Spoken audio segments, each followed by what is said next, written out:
최원식 의원도 탈당했습니다. 제 눈에, 관찰자인 제 눈에도 더불어민주당의 지금 탈당 사태는 매우 심각해 보이는데, 김성수 대변인, 아쉽고 안타깝다 이렇게 표현을 하는군요. 상황을 그 정도로 보십니까? 지금 굉장히 심각한 상황인 것 같습니다. 네. 일단은 지금 동교 동계의 탈당은 사실상 그 DJ 대통령의 어떤 그런 이제 가신 그룹으로서 민주당의 상징적인 그런 이제 그룹이었고, 거기에다가 또 계속적인 호남 의원들의 탈당은 더불어민주당이 더 이상 호남의 지지를 맹목적으로 받지 않을 수 있다는 이런 것을 상징을 하거든요. 네. 그리고 호남의 입장에서는 사실은 호남은 지역으로서의 호남의 의미도 있지만 또 호남은 개혁 정치를 상징하는 우리나라의 어떤 민주 정치의 하나의 상징인 곳이기도 합니다. 그래서 호남 민심이 지금 이제 호남에 있던 그동안 현역 의원이 탈당을 했다고 해서 더불어민주당을 완전히 떠난 것인지, 아니면은 개혁 정신이 살아서 더불어민주당이 앞으로 참신한 인물을 영입하고 혁신을 한다면은 호남이 더불어민주당을 지지할 것인지, 앞으로 이 부분이 관건이 될 것인데요. 지금 현재로서는 지금 지역으로서의 호남은 일단 더불어민주당을 떠났고, 앞으로 개혁 정신을 가진 호남이 계속 더불어민주당을 지지를 할 수 있을 것인가, 이것만 현재 남은 상태다, 이렇게 보입니다. 그렇지만 그것도 결코 현재 상태로 봐서는 쉬운 일은 아니다, 이런 느낌이 듭니다. 글쎄요, 전현희 의원 여러 가지로 표현하셨습니다만 어떤 반론입니까? 저는 지금 이제 약간 사태를 관망하고 있는 지금 상황인데요. 지난번에 이제 2014년 이 안철수 의원이 신당을 만들려고 할 때는, 그때는 이제 대선 이때 직후 또 대선 그 상황에서는 안철수 현상이 있었습니다. 그래서 안철수라는 인물이 새로운 정치를 꿈꾸는 많은 국민들의 열광적인 지지를 얻었습니다. 근데 지금 현재의 상황은 안철수 현상은 있는데 그 국민들의 지지를 받는, 기대를 받는 안철수라는 인물에 대해서는 국민들이 아직은 회의를 하고 있는 것 같습니다. 그래서 지금 안철수 신당에 대해서 지지율이 높아지고 거기에 대해서 이제 사람들이 모이는 것은 아직 그 안철수 현상이라는 거기에 대한 어떤 이제 국민들의 마음은 있는 거지만, 안철수 의원이 그 역할을 과연 해줄 수 있을까, 이런 부분은 여전히 회의적이거든요. 사실 이런 여론조사나 지표를 보면은 지금 정부 여당의 이제 실정, 그리고 경제 위기, 이런 부분 때문에 사실상 정권 심판론에 대한 국민들의 그 분위기가 굉장히 높습니다.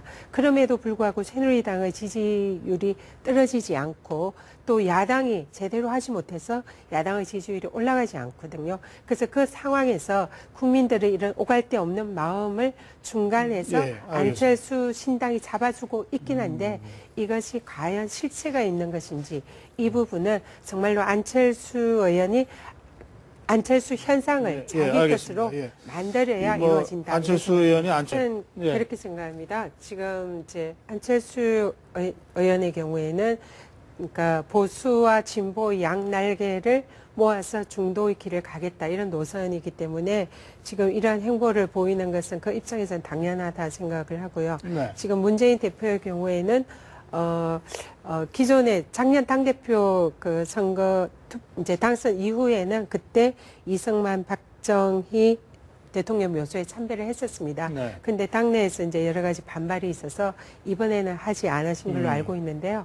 사실은 저는 전직 대통령에 대해서는 일단은 기본적인 예우는 갖추는 것이 맞다고 생각을 합니다. 다만 그분들의 행적에 대해서 또 공적에 대해서 인정하고 거기에 대해서 따르느냐, 칭찬하느냐, 이 문제는 별개거든요.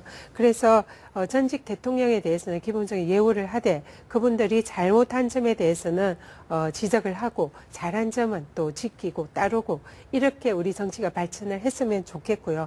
그런 차원에서 그러면 우리가 언제나 새누리당 쪽 대통령은 새누리당 쪽만 이렇게 참배를 하고, 야당 쪽 대통령은 우리 야당끼리만 하고, 정치가 이래서 안 된다 생각을 하거든요. 그런 측면에서는 이번에 안철수 의원의 행보는 저는 상당히 괜찮은 행보였다 생각을 합니다. 더불어민주당. 더불어민주당 쪽이죠. 그렇죠. 더불어민주당에서 인재 영입했다가 뭐 한 명 취소하고 어쨌든 조금 뭐 크건 작건 어쨌든 사고가 났습니다. 그거 어떻게 보십니까? 네, 이번에 이제 더불어민주당에서 영입하신 분이 표창원, 그다음에 김병관, 뭐 그다음에 이수혁, 그리고 이제 김선영이라는 분이신데 김선영이라는 분이 이제 그 여러 가지로 문제가 네. 있어서 자진 철회를 하셨는데요. 일단은 기본적으로 국민들이 상당히 신선한 인사다 이렇게 평가를 하시는 것 같습니다. 그래서 그 호남 이제 의원들이 탈당한 이런 이제 와중에 그것을 이제 메꾸기 위한 새롭고 참신한 인물을 이제 영입을 했다. 이래서 호평은 받고는 있습니다만 네. 그렇지만은 이제 앞으로 또 계속 이런 그 국민들의 지지를 받을 수 있는 참신한 인사들이 계속 들어와줘야 지금 호남 민심이 떠나는 것을 다시 돌릴 수 있을 텐데. 현재까지는 괜찮다. 네, 현재까지는 뭐 상당히 다른 땅에 그 비해서는 사고 난 부분에 대해서는 그는 좀 뭐 있을 수 있는 급하게, 사고다? 예, 급하게 인재 영입을 하다 보니 아무래도 검증을 좀 그래요? 제대로 하지 못한 점은 알겠습니다. 있는 것 같습니다. 예, 그러세요. 제가 볼 때는 우리 전 의원께서 호평을 받고 있는 것 같다고 하는데 호평이 아니라 혹평을 받고 있는 것 같습니다. 혹평, 나쁜 평. 호의 기억자, 예. 예, 기억 받침 붙여가지고. 예. 왜 그러느냐면은 네. 문재인 대표가 지금도 상황이 싫어. 언제 전부 인연이 있는 조금 아쉽다. 분들 대부분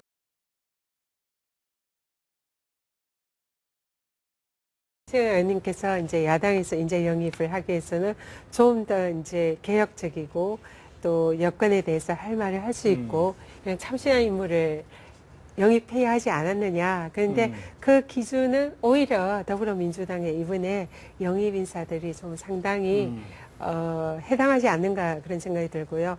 오히려 이제 이번에 국민의당 쪽이 더 네, 문제다? 국민의당에서 영입하신 분들은 물론 이제 훌륭한 분들이시긴 하지만은 뭐 별로 예, 훌륭한 분들 대부분 같지는 이제 않습니다. 좀 제가 보기에는. 기성 이런 그래요? 이제 예. 어떤 별로 훌륭한 정치권 사람들 같지가 않대요. 예. 네, 그래서 기존의 야권으로서는 이제 조금은 약간은 부족한 부분이 있는 분들인 게 사실인 것 같습니다. 알겠습니다. 자, 네. 그러면 새누리당 네. 좀 짧게 하시죠. 시간이 별로 없어요. 국회 선진화법은 제가 그때 원내대변인 할 때 이제 박재원 원내대표가 네. 반대를 했었습니다. 이 법은 네. 통과돼서는 안 된다. 그리고는 사기 원내대표 시절에 박근혜 네. 대표 그리고 새누리당이 적극적으로 주장을 해가지고 선진화법을 네, 아니, 그러니까, 통과시켰습니다. 옛날 얘기 너무 길게 네, 안 하셔도 되고요. 그래서 예, 제가 정리를 해드렸으니까. 네, 이 법이 근데 지금 현재 기능을 어떻게 하고 있느냐? 이게 이제 국회 폭력을 없애기 위해서 만들어진 법이잖아요. 네. 그래서 사실상 국회 폭력이 없어진 그런 매우 중요한 그런 이제 좋은 효과가 있습니다. 그리고 현재 선진화법 때문에 법이 통과가 안 된다고 하는데 제가 통계를 보면 현재 정부 여당이 요청하고 있는 법 30가지 중에서 이미 27가지는 야당이 동의를 해가지고 통과를 했습니다. 예. 그리고 나머지 2개는 새누리당 내부의 의견이 합치가 안 돼가지고 통과가 안 된 거고요.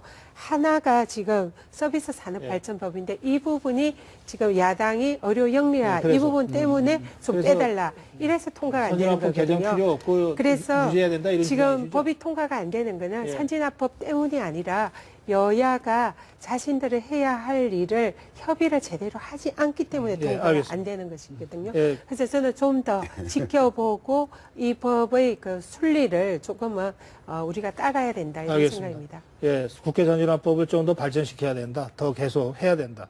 고충